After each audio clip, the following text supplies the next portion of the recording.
नमस्कार, मैं गुड़िया गुड़िया व्रत कथा चैनल में आपका स्वागत करती हूँ। ओम शनि शनिश्चराय नमः। भक्तों, शनिदेव हिंदू धर्म में पूजे जाने वाले प्रमुख देवताओं में से एक हैं। यह माना जाता है कि शनिदेव मनुष्य को उसके पाप और बुरे कार्यों आदि का दंड प्रदान करते हैं। भक्तों, आज मैं आपको भगवान शनिदेव से जुड़ी एक ऐसी कथा सुनाऊंगी जिसे सुनने मात्र से शनिदेव भगवान प्रसन्न होते हैं। यह कथा है पवित्र शमी एवं मंदार की वरदान की कथा। शमी और मंदार हिंदू मतावलंबियों के पवित्र एवं पूजनीय वृक्ष हैं।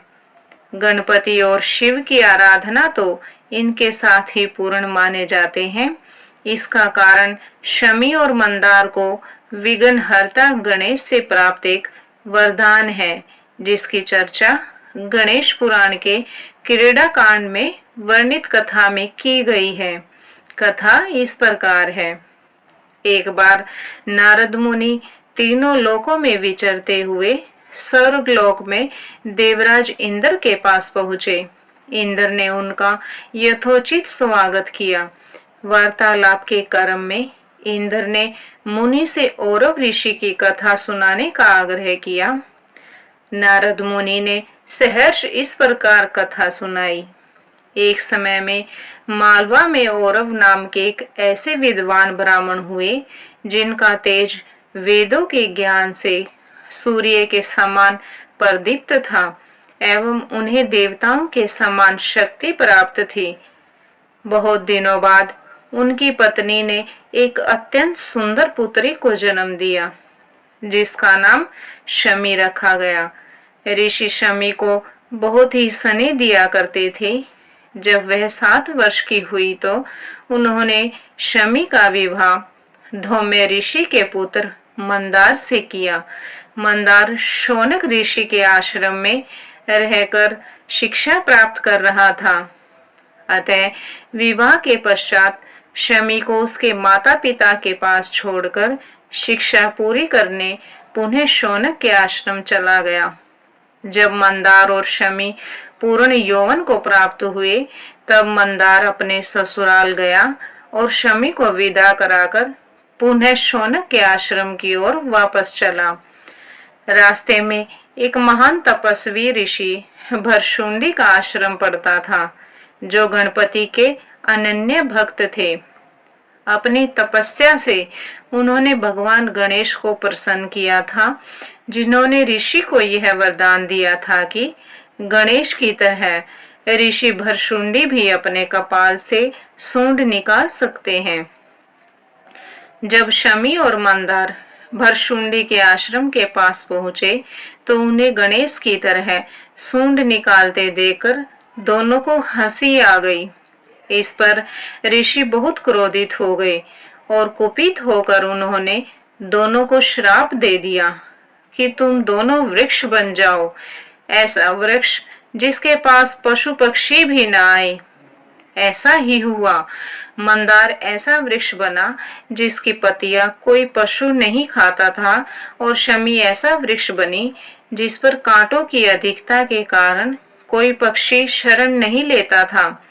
कई दिनों पश्चात भी जब शमी और मंदार ऋषि शौनक के आश्रम नहीं पहुंचे, तब ऋषि उनकी खोज में निकले। पहले वे शमी के पिता औरव के घर गए। वहां उन्हें न पाकर ऋषि धै खोजते हुए भरशुंडी के आश्रम पर आए, जहां उन्हें सारे वृतांत की जानकारी हुई। उन्होंने भरशुंडी ऋषि से दोनों को शाप मुक्त करने का अनुरोध किया, किंतु भरशुंडी ने इसमें अपनी असमर्थता व्यक्त की। तब उन्होंने भगवान गणेश को प्रसन्न करने के लिए कठिन तपस्या आरंभ की। उनकी तपस्या से प्रसन्न होकर गणपति 10 हाथ ऊंचे सिंह पर आरूढ़ हो प्रकट हुए। गणपति ने उन्हें वरदान मांगने को कहा।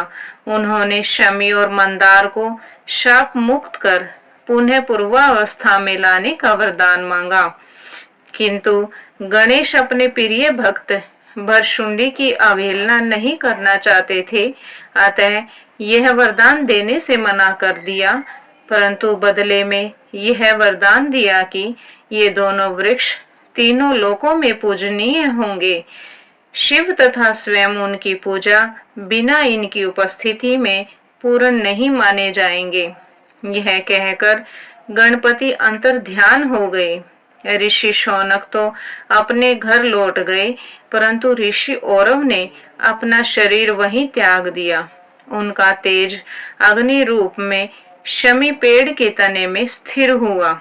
इस प्रकार नारद ऋषि ने इंद्र को औरव की कथा सुनाई। इसीलिए आज भी शिव और गणेश के मंदिरों में हवन से पहले शमी की लकड़ियों को घिसकर अग्नि प्रज्वलित की जाती है और उसमें आहुतियां डाली जाती हैं। बिना मंदार पुष्प और शमी पत्रों के शिव एवं गणपति की पूजा पूर्ण नहीं मानी जाती है। शनिदेव को भी शमी का पौधा प्रिय है और शमी के पत्ते चढ़ाने से उनकी कृपा प्राप्त होती है, जिससे शनि के दोषों से मुक्ति मिलती है। शमी के वृक्ष के नीचे सरसों के तेल का दीपक जलाने से शनिदेव की कृपा बनी रहती है। दशहरे के दिन शमी वृक्ष की पूजा की जाती है, जो बुराई पर अच्छाई की जीत का प्रतीक है। आज भी सफेद मदार या सफेद अकाओ के वृक्ष की जड़ में 21 वर्ष के बाद जड़ का आकार गणेश जी का स्वरूप ले लेती है। जिस घर में मदार की जड़ के गणेश जी की पूजा होती है, वहां गणेश जी रिद्धि सिद्धि के साथ स्वयं निवास करते हैं। उस घर में कभी भी अकाल मृत्यु नहीं होती। भगवान राम के द्वारा अश्विन मास की 10वीं तिथि अर्थात दशहरे के दिन शमी वृक्ष की पूजा के पश्चात ही लंका पर विजय प्राप्त की थी। इसीलिए दशहरे के दिन शमी वृक्ष का बहुत महत्व है। महाभारत काल में एक वर्ष के अज्ञातवास जाने से पूर्व पांडवों ने भी अपने शस्त्रों को शमी वृक्ष के ऊपर ही छुपाया था।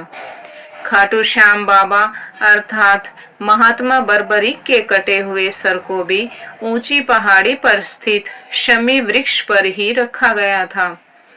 शमी का वृक्ष अपने आर्थिक व पौराणिक मूल्यों के कारण राजस्थान का राजकीय वृक्ष भी है, जिसे लोग वहां की स्थानीय भाषा में खेजड़ी का वृक्ष के नाम से भी जानते हैं। शमी वृक्ष की पूजा विधि। शमी वृक्ष की पूजा हेतु जल का कलश लेकर नियमित रूप से इसका पूजन करें। साथ ही संध्या के समय शमी के वृक्ष के नीचे सरसों का तेल का दीपक जलाएं। शमी वृक्ष के पास सरसों की तेल का दिया लगाने पर न्याय के देवता शनिदेव की कृपा परिवार पर बनी रहती है। भक्तों, क्या आप जानते हैं कि शमी वृक्ष का प्रसंग महाभारत में भी आता है, जब पांडवों ने 12 वर्ष के वनवास के बाद 1 वर्ष का अज्ञातवास प्रारंभ किया, तो उन्होंने अपने भेष और नाम बदले थे तथा अपने अपने अस्त्र शस्त्र विराट नगर के बाहर शमशान में एक बड़े शमी वृक्ष के अंदर ही छिपाया था। यही नहीं, भगवान राम के पूर्वज राजा रघु और शमी वृक्ष का भी एक सुंदर प्रसंग है। आइए मैं आपको सुनाती हूँ। त्रेता काल में भी शमी वृक्ष का एक प्रसंग है। वर्तंतु ऋषि का शिष्य उनसे किसी बात पर नाराज हुआ और आश्रम छोड़कर जाने की इच्छा प्रकट की। गुरु ने शिष्य से गुरु दक्षिणा में 14 कोटि स्वर्ण मुद्राएं मांगी। शिष्य अयोध्या के राजा रघु के पास गया और उनसे यह राशि मांगी। राजा रघु ने उस समय एक बड़ा यज्ञ किया था, जिसमें अपार दान करने के कारण उनका खजाना पूरा खाली हो गया था। उन्होंने उस ब्राह्मण से कुछ समय मांगा और यह धन प्राप्त करने के लिए आश्विन शुक्ल दशमी को कि तिथि को इंद्र की राजधानी अमरावती पर चढ़ाई करने का निश्चय किया। नारद मुनि द्वारा यह सूचना इंद्र को प्राप्त हुई। इंद्र राजा रघु को नाराज नहीं करना चाहते थे, अतः उन्होंने अपने खजांची कुबेर को बुलाकर अयोध्या पर धन वर्षा करने का आदेश दिया। नियत तिथि से पहले की रात को कुबेर ने ऐसा ही किया। धन वर्षा एक बड़े शमी वृक्ष के ऊपर हुई। जब राजा रघु ने यह जाना तो ब्राह्मण को सारा धन लेने के लिए बुलाया, परंतु उसने अपनी आवश्यकता अनुसार 14 कोटि स्वर्ण मुद्राएं ही ली और गुरु दक्षिणा चुकाई। दान के उद्देश्य से प्राप्त धन की बची अपार राशि रघु ने स्वयं रखना अपने आत्मसम्मान के विपरीत माना और यह घोषणा की, जिसे भी आवश्यकता हो यह ले जाए। वह शुभ तिथि दशहरा ही थी। इसी परंपरा को रखते हुए रामचंद्र ने भी इसी तिथि को शमी की पूजा कर लंका पर आक्रमण के लिए चुना। आज भी किसी विशेष कार्य पर निकलने से पहले लोग विशेषकर राजपूत शमी की पूजा या शीश नवाते हैं। भक्तों, इसी वजह से शमी का वृक्ष आज यह हर हिंदू के घर में एक जाना माना वृक्ष है। लोग इसे मुख्य गेट के पास लगाते हैं। ऐसा माना जाता है कि इसमें साक्षात शनिदेव का वास होता है। इसकी पूजा करने से भगवान शनिदेव प्रसन्न होते हैं और अपनी कृपा बनाए रखते हैं। शनिवार के दिन शाम सूरज ढलने के बाद शमी के आगे सरसों के तेल का दीपक लगाना अत्यंत शुभकारी होता है। बोलो शनिदेव महाराज की जय। ये भक्तों श्री शनिदेव महाराज की आरती का पाठ करते हैं। जय जय श्री शनिदेव भगतन हितकारी, जय जय श्री शनिदेव भगतन हितकारी। सूरज के पुत्र प्रभु छाया महतारी, जय जय श्री शनिदेव भगतन हितकारी। श्याम अंक वक्र दृष्टि चतुर्भुज धारी, नीलांबर धारनाथ गज की आसवारी। जय जय श्री शनिदेव भगतन हितकारी। क्रीट मुकुट शीश रजित दीपत है लीलारी, मुक्तन की माला गले शोभित बलिहारी। जय जय श्री शनिदेव भगतन हितकारी।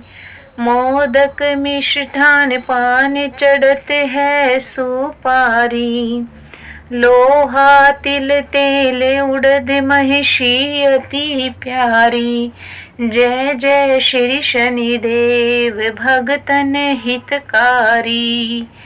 देव दनुज ऋषि मुनि सुमिरत हर नारी, विश्वनाथ धरत ध्यान शरण है तुम्हारी। जय जय श्री शनिदेव भगतन हितकारी। जय जय श्री शनिदेव भगतन हितकारी। बोलो शनिदेव महाराज की जय।